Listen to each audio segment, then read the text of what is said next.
Okay, so hello everybody. I'm Tuuli Perttula from FMI. A little bit about my background. I've been working with a little bit everything about remote sensing. I have a master's in meteorology, but I've never worked as a forecaster. So today I'm talking about a new product that we are developing for you forecasters. It's tailored satellite-based air quality products for operational forecasters. And so far, we have developed this only with FMI forecasters in mind. But we would like to provide this also to other European forecasters. So in the end, if you have any ideas or anything like how we could improve this product, then I'm really glad if you can tell the ideas to me. Yeah. A little bit of motivation. So the aim has been to develop a new satellite-based analysis tool for weather forecasters for easy detection of possible air quality events, for example, like wildfire smoke or Saharan dust in Europe or volcanic eruptions. And there are already, probably there are a vast amount of different air quality satellite products available, but often their interpretation requires special air quality satellite product expertise, which you forecasters might not always have. And also the data might be scattered in several different services like websites and different formats, and it might require quite a lot of work to get all the data.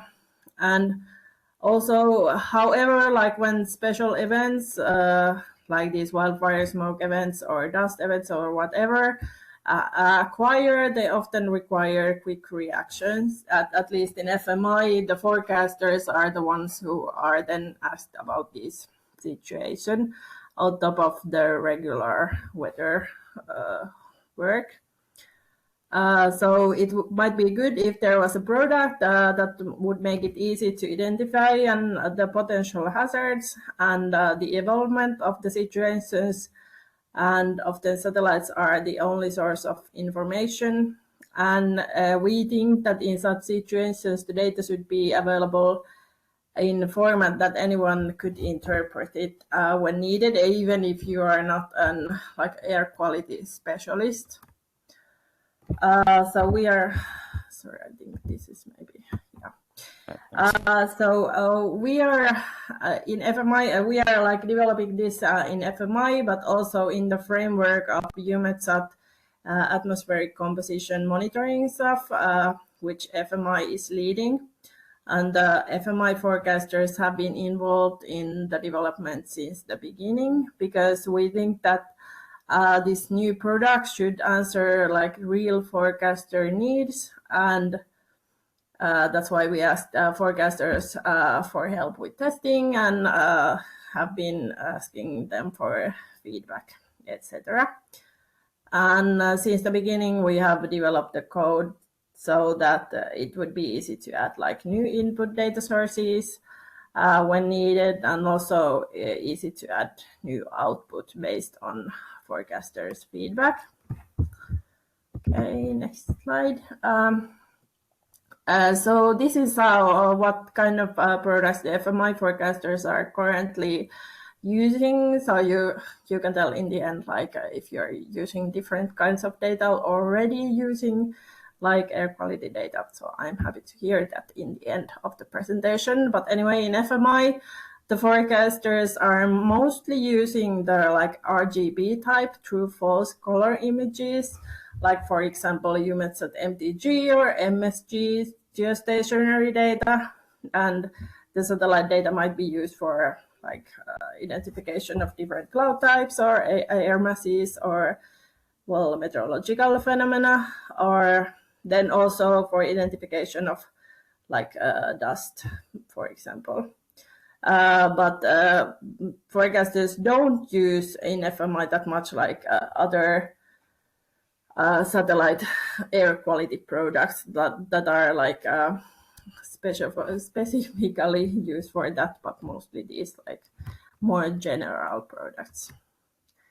Okay, so then there's one slide of GeoWeb. So GeoWeb is a you might know about it, at least some of you. It's a new web-based meteorological workstation developed by FMI, KNMI, and Met Norway. And at least in these institutes, it will eventually replace the current workstations, and it uses layer data. And we, in our project, we aim to get our product like directly to meteorologist workstation, instead of like putting up a new like a web site where the forecasters has to go, but rather than we would like to have like a layer data on top of like other meteorological data that you might want to use. Okay, not showing that one. Yeah, so this is about like some of challenges of current products. You might also have some ideas of other challenges. So this example is about dust RGB from MSG, and it's based on specific dust signatures at thermal infrared. Like pink here means about like dust, but thermal contrast is needed to make these products, and it's quite prone to false signals, for example, from surface. And identification of dust plumes is not always easy, and at least in Finland, typically like Saharan dust storm, like dust transport events are quite rare in Finland, and so the forecasters are not that used to interpret all these different products, because these events like come and go, but not really often.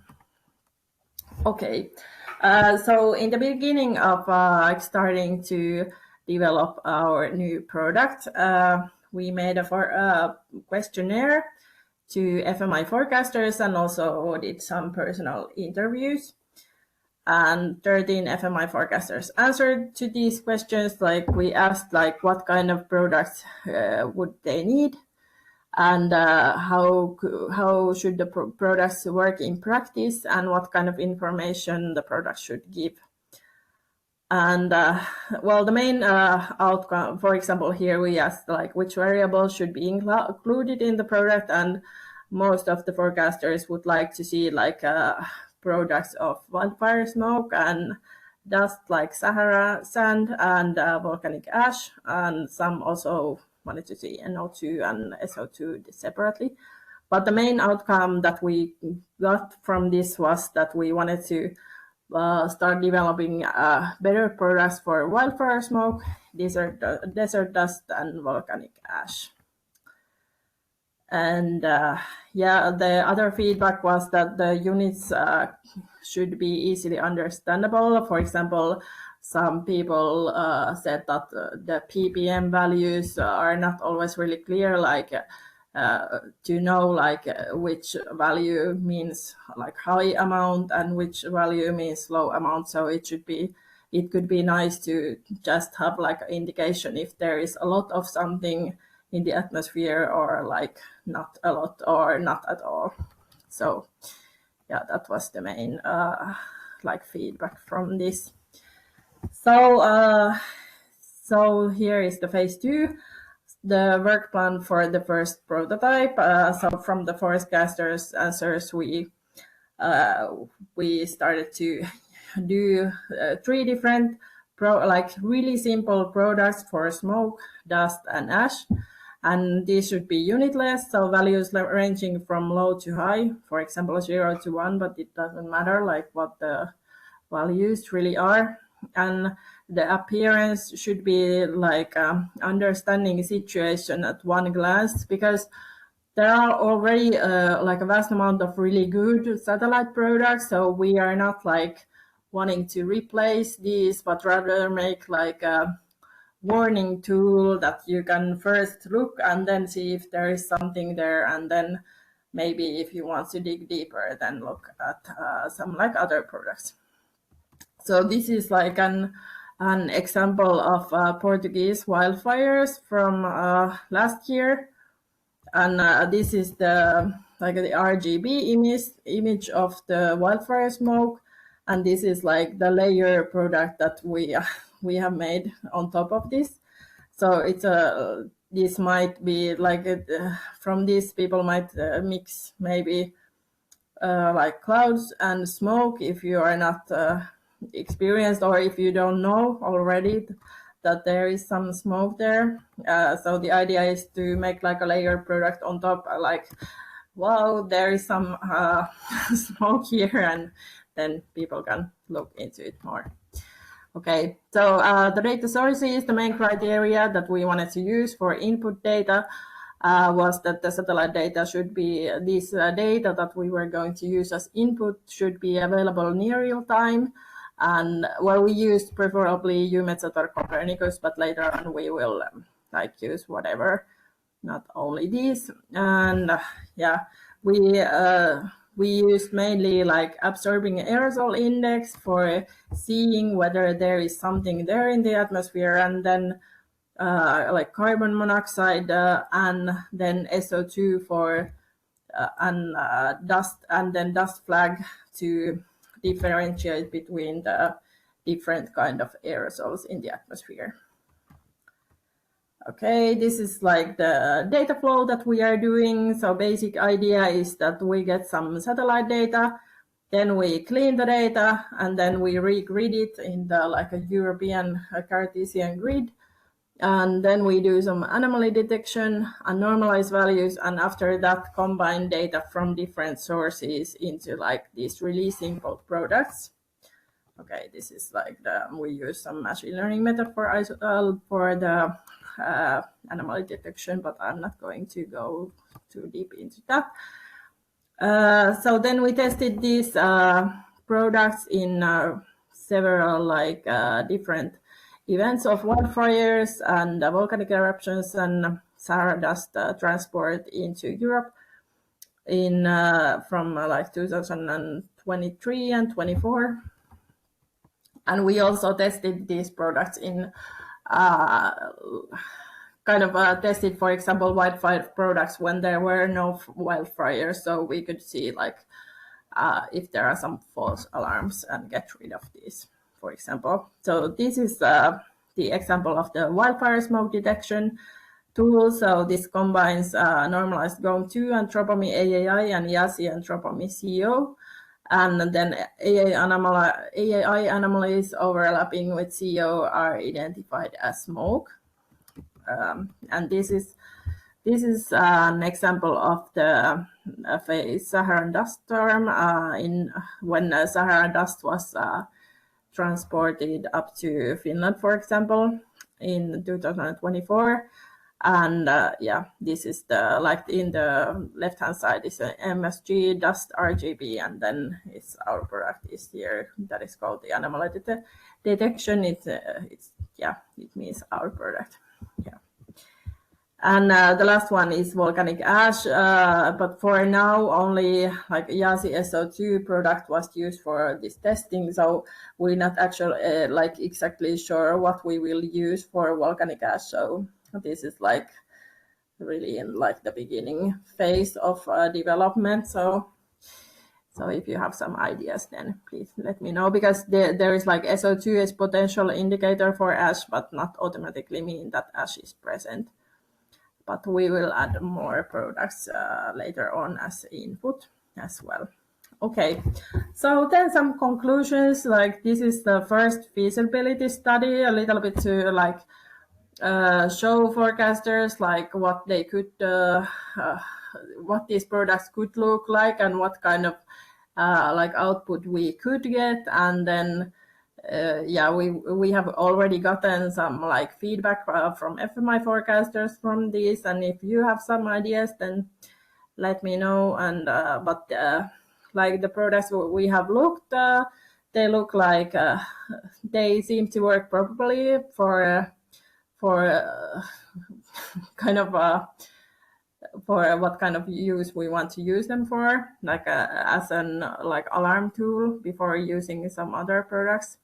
And yeah, these were also tested for false alarms, and we did also some modifications to get rid of like extra stuff where it was not really happening.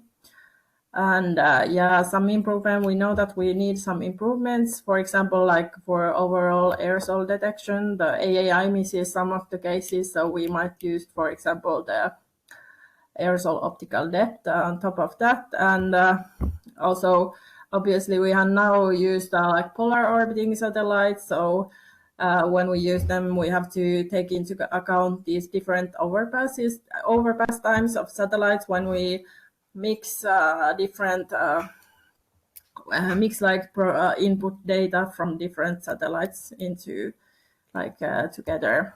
So we are thinking like how to treat that in combined products, but these methods could then be applied in the future for Sentinel-4 and MTG IRS geostationary instruments, which would like get rid of that problem. But anyway, I think this is like I'm in the end.